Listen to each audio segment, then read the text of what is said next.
All right, kicking things off with this breaking news story. Police are reporting that a freight train, you see it next to me, derailed in Madison, Illinois this morning. Evacuations at this moment are underway as crews check each of these freight cars for any potential chemical leaks. At this moment, which is still early in this incident, no injuries have been reported. Now, Madison's just a bit over an hour south of Chicago if you're driving, and officials are urging residents who live within 1 mile south and west of the derailment site to evacuate. In fact, a post on the town's Facebook page says people should plan for a, quote, long-term evacuation. And we should also note that there is a regional rail yard a few miles north of where this took place, which could be impacted, of course, by any disturbance on this rail line just outside Chicago. This part of the country is a major rail hub, and so this could have consequences far beyond Illinois. Let's bring in CBS News Chicago's Suzanne Lemineau. She is on the scene and can give us the latest information. Suzanne, what do we know? Errol, at this moment, no injuries reported, as you just mentioned. One key thing, though, evacuations ongoing at this moment. We're told the areas impacted here that they are evacuating 1 mile south of Main Street, also and 217th, 1 mile west of Main Street, along with a quarter mile east of Main Street. Now, as we show you the scene overhead from Chopper, we've been told by CN Rail there are 20 cars that have been involved in this freight train derailment. They are carrying various substances.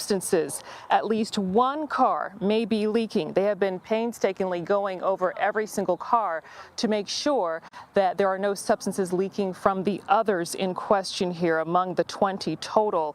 Now, it's not yet known exactly how this incident happened. It happened about 2.5 hours ago in Madison.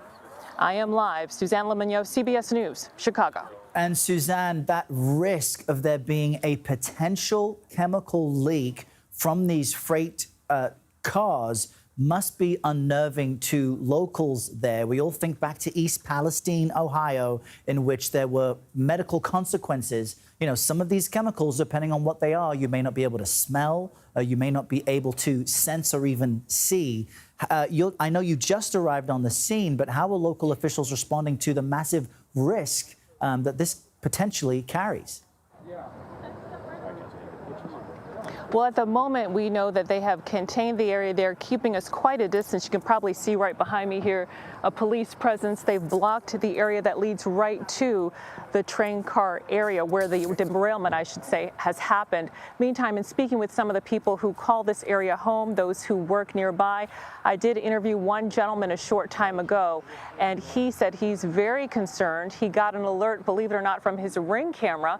The people in his community who all have Ring cameras always pool their resources and send out messages to each other. So that is how he learned to come home, immediately get his 5 children, ranging in age from 4 to 14, pick them up and bring them to their grandparents' house because he's concerned for their safety.